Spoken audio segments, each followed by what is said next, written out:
What's going on, everyone? Juicebags here, and welcome back to some Borderlands 3.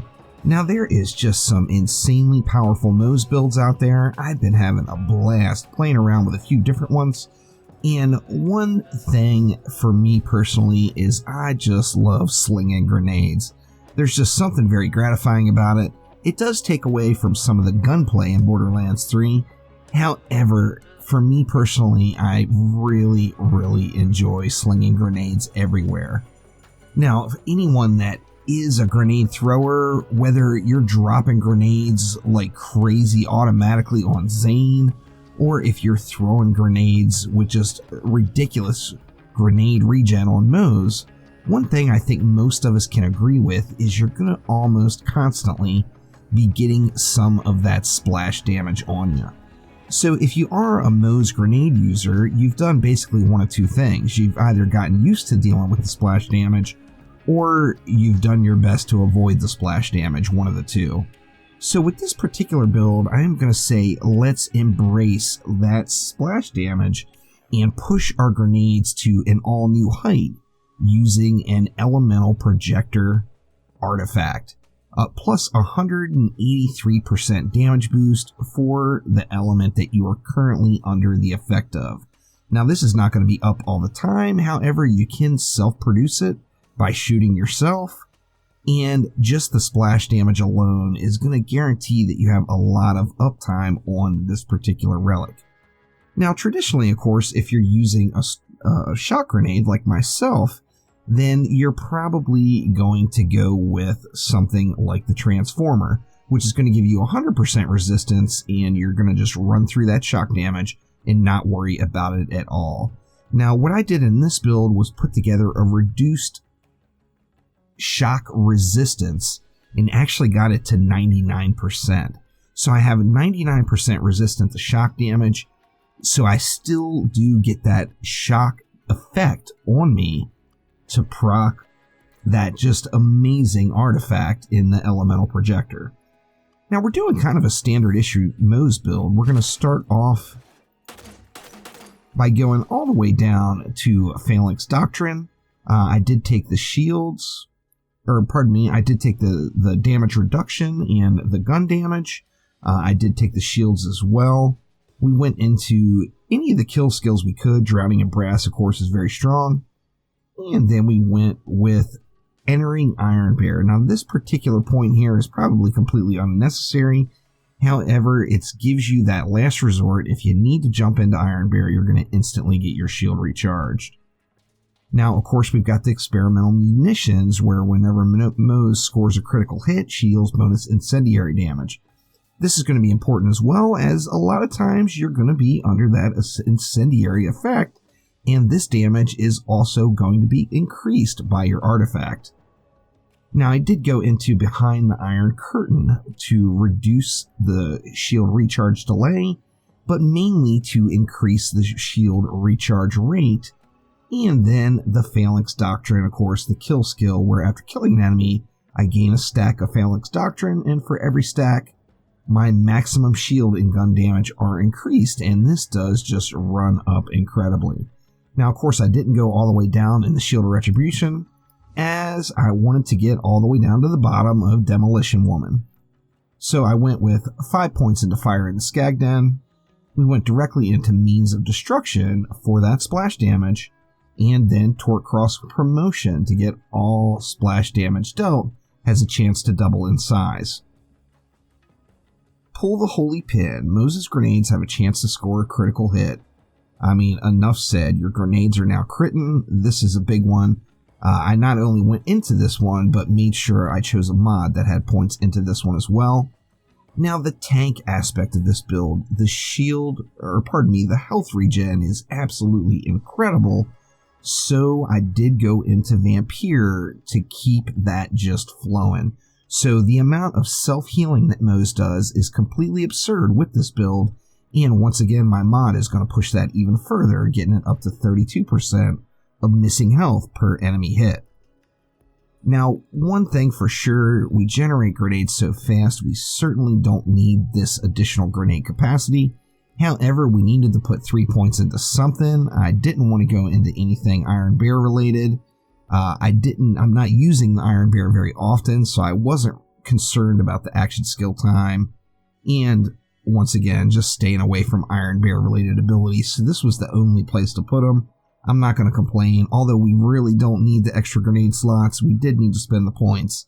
And a few extra grenades are not going to hurt us at all. Then we went to the last. Gains the ability to throw grenades while in fight for your life. I mean, auto-tracking grenades while you're in fight for your life is there is an enemy on the map still that's alive. You are going to get your second wind. It's just going to happen. You're never going to miss it just by randomly throwing grenades up into the air and having them track in on those enemies. And then, of course, we did go all the way down to short fuse.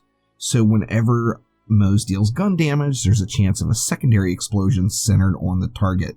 This is a nice little bit of additional damage, and I do like to use the guns to fill in, as just spamming grenades everywhere can get quite boring. Although I never use Iron Bear, I do have Iron Bear set up with 2 grenade launchers, and this is just for more grenades and splash damage and more grenade regeneration. Now, taking a look at the gear, once again, this is all centered around this elemental projector artifact, which is just incredible. Now, I can't speak highly enough about the flackers on any Moze build, no matter what you're doing. If you're playing Moze, try out a flacker. They are just incredible. Now, one thing you will want to get used to with the flacker, when you shoot the flacker, you will be out of its explosion radius. However, how do we naturally shoot our guns? A lot of times, particularly if you're a shotgun user, you are going to be running forward. Now, if you're moving forward towards your target and you fire, oh, you are going to get hit. So you do have to be a little bit cautious using the flacker, as it is immensely powerful. And personally, I've kind of got myself into the habit of, after firing, I take a step back, and it helps me reduce taking any of that splash damage. Now, I do like the flacker so much, I've got 2 flavors. We're going with just a regular normal flacker, and then I'm bringing an incendiary flacker as well. And I mentioned about the 99% shield. So we want 99% damage resistance versus shock. Now, we're getting a portion of that right here in our skill tree by going with Vladoff Ingenuity. So we're getting 47% shock damage resistance right here. Then we're getting another 20% off of our class mod. That brings it up to 67%. And we're getting 32% resistance off our bodyguard recharger shield, which brings our total shock damage resistance up to 99%. Now, in addition to that, I did choose a shield that instantly begins recharging when broken, and a shield that also gives 8% health and 17% resistance to the last damage type received for 8 seconds. So this gives me even more resistance versus any sort of splash damage that I will be occurring.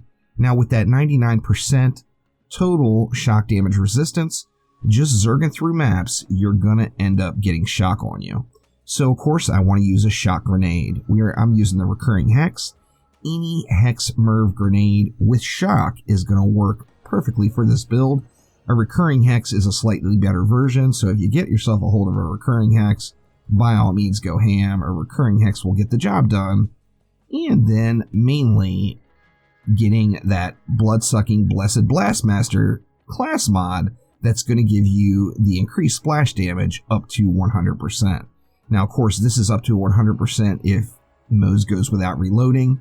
One thing with Moze and slinging grenades and using the flacker is you just don't ever reload. There's just no need to. You don't go through your magazines quick enough to ever bother having to reload. Now, this build has just been incredibly powerful. It's made me just blow through these true Vault Hunter mode Mayhem 3 various events, whether it be the Circle of Slaughter or one of the Proving Grounds, just straight up stomping them. However, you still get just a ton of boss burning power. So, you know, obviously, if you're a Moze that wants to focus on gunplay, you're going to probably want to go with that 1 HP build.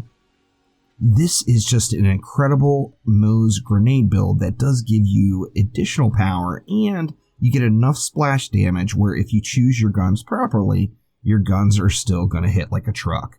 So we get massive room clearing power, plus pretty darn good boss DPS, and put it all together into this elemental projector Moze package, which I've been having just a ton of fun with, and it is just doing absolutely incredible.